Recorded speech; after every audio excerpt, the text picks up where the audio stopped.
In today's video, I'm going to teach you how to remove a Workspace member in ClickUp.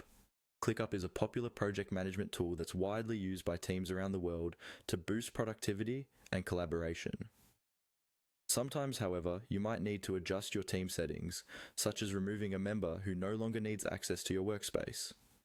This process is straightforward, and I'm here to guide you through it step by step, ensuring you handle it seamlessly. First, let's begin by navigating to ClickUp. Open your preferred browser and go to the ClickUp website. If you're not already logged in, make sure to enter your credentials to access your account. Once you're logged in, head over by clicking on your workspace name. This can typically be found on the left-hand side of your dashboard. By clicking your workspace name, you're directing ClickUp to display the specific workspace settings we need for this task. Next, within the workspace menu, you should see an option labeled People. Click on it to view the list of all members who currently have access to the workspace. This area is key as it allows you to manage the people involved in your various projects, ensuring the right team members have access to what's necessary. Now that you're in the members list, locate the specific individual you want to remove.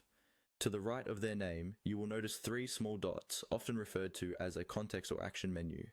Clicking on these dots will present you with several options related to the management of that specific member. From the options provided, you'll want to choose Remove. This will initiate the removal process for the selected member. It's a straightforward action, intended to quickly allow you to manage this aspect of your workspace. Once you've clicked Remove, ClickUp will ask for confirmation to ensure that this action is intentional. This step acts as a safeguard against accidental clicks that could inadvertently affect your team configuration. To confirm, simply click Remove once again, and there you have it. The member will no longer have access to your workspace. Removing workspace members in ClickUp is a simple task, but important for maintaining a proper project management structure, ensuring that only relevant and current team members have access to your organization's information and tools. Hopefully, this guide has helped make the process clearer and easier for you to understand and execute. If you have further questions or need additional help with ClickUp, feel free to check out other tutorials available. Thank you for watching and happy organizing.